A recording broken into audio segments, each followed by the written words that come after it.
दृष्टि ने गुस्से से कहा। आज काम पर पहुंचने पर दृष्टि पहली थी जिसे पता चला कि तिजोरी में से किंग ऑफ द वर्ल्ड गायब हो गया था। अपने सदमे के क्षण के बावजूद उसने तुरंत सारे सीसीटीवी कैमरों को देखने का तर्कसंगत निर्णय लिया। हालांकि उसने पाया कि कंपनी के सभी सीसीटीवी कैमरास पिछली रात को जानबूझकर बंद कर दिए गए थे। इसके अलावा बिजली के कमरे में से बिजली के तार भी कुछ समय के लिए काट दिए गए थे। ऐसा लग रहा था जैसे किसी ने इस डकैती की योजना पहले से ही बना ली हो। लेकिन किसने? आखिर किसने पहले से ही योजना बनाकर किंग ऑफ द वर्ल्ड को गायब किया होगा? क्या इस चोरी के कारण अब दृष्टि का नाम मिट्टी में मिल जाएगा, या शिवम उसके नाम पर उछला कीचड़ साफ कर देगा? क्या शिवम पता लगा पाएगा कि ये चोरी किसने की? वैसे देखा जाए तो मूल रूप से इस मामले को संभालने के लिए थाने में रिपोर्ट की जानी चाहिए थी।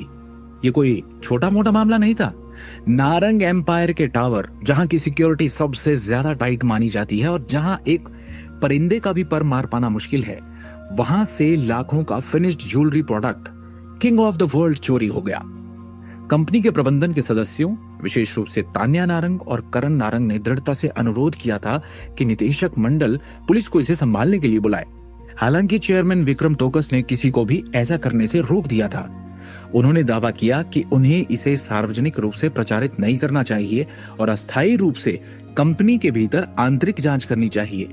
आखिरकार दृष्टि नारंग इस मामले में सबसे ज्यादा इन्वॉल्व थी और उस प्रोडक्ट की मेन प्रबंधक भी। जितना बड़ा हंगामा होगा, उसकी प्रतिष्ठा उतनी ही खराब होगी। अगर परियोजना के साथ ऐसा कुछ हुआ जिसकी इंचार्ज दृष्टि नारंग थी, तो अध्यक्ष विक्रम में भी हिम्मत नहीं थी कि वो स्थिति की जिम्मेदारी ले लें। मुख्य निदेशक दृष्टि नारंग वास्तव में प्रभावशाली हैं। क्या वो हम पर दबाव बनाने के लिए अपनी स्थिति का उपयोग करने की कोशिश कर रही है? करण ने अजीब स्वर में कहा, लेकिन उसका चेहरा गर्व से भरा था। दृष्टि नारंग, तुम कंपनी में अपनी वर्तमान स्थिति को बेहतर ढंग से समझती हो। करण ने हंसते हुए कहा, तुम केवल एक एक्टिंग मुख्य डिजाइन अधिकारी हो। King of the world project की दुनिया को सफलतापूर्वक पूरा करने और गहनों की प्रदर्शनी से गुजरने के बाद ही तुम उस स्थिति को मजबूती से प्राप्त कर सकती हो।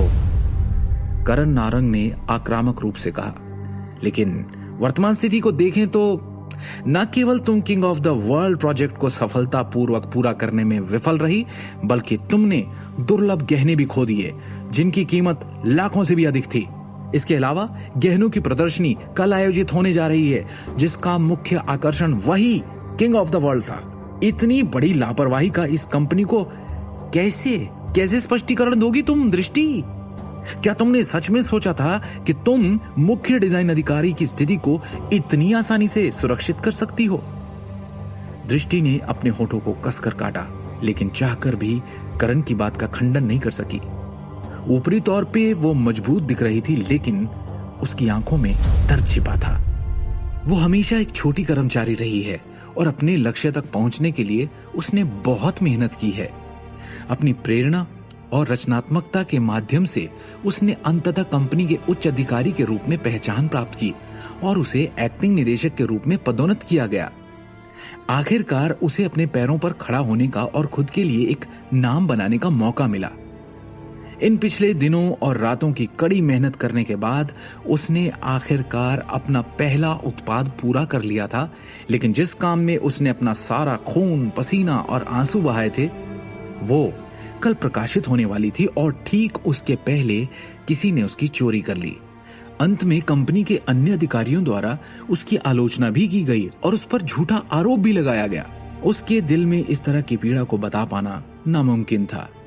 इसे सबसे असहनीय चीज भी माना जा सकता है जिसका सामना दृष्टि नारंग ने अपने जीवन में किया था। इसके अलावा उसके पास शिकायत करने के लिए कुछ और नहीं था और वो केवल इन अधिकारियों के अनुचित आरोपों को बस सहन ही कर सकती थी। दृष्टि, मुझे ऐसा क्यों लग रहा है कि शायद वो तुम ही थी जिसने पिछले साल गुप्त रूप से कुछ सामग्रियों को काट दिया और अनुसंधान और विकास परियोजना के दौरान घटिया उत्पाद बनाने लगे थे। और तुम्हारा असली चेहरा तो अब सबके सामने है। सब देख सकते हैं कि कैसे तुम्हारा इस मामले में कोई भी किसी प्रकार की जिम्मेदारी लेने का इरादा नहीं रखता। मैं अब निश्चित ही ये मान सकती हूँ कि तुमने गहनों के तैयार उत्पाद को छिपाने की कोशिश की और उद्देश्यपूर्ण रूप से घोषणा की कि किसी और ने इसे चुरा लिया है। आखिरकार तुम्हारे और तुम्हारे इस नाकारा पति के अलावा किसी और ने किंग ऑफ द वर्ल्ड के वास्तविक अंतिम उत्पाद को नहीं देखा था। तान्या अचानक अपनी सीट से उठ खड़ी हुई और एक ठंडी मुस्कान के साथ कहा। ऐसा लग रहा था कि वो जंगली अनुमान लगाने में शामिल होना चाहती थी और उसने अपने इरादों को छिपाने की कोशिश भी नहीं की। अपनी बकवास बंद करो तान्या। मैंने अपने काम के लिए एक बार भी कोई कोना नहीं काटा है।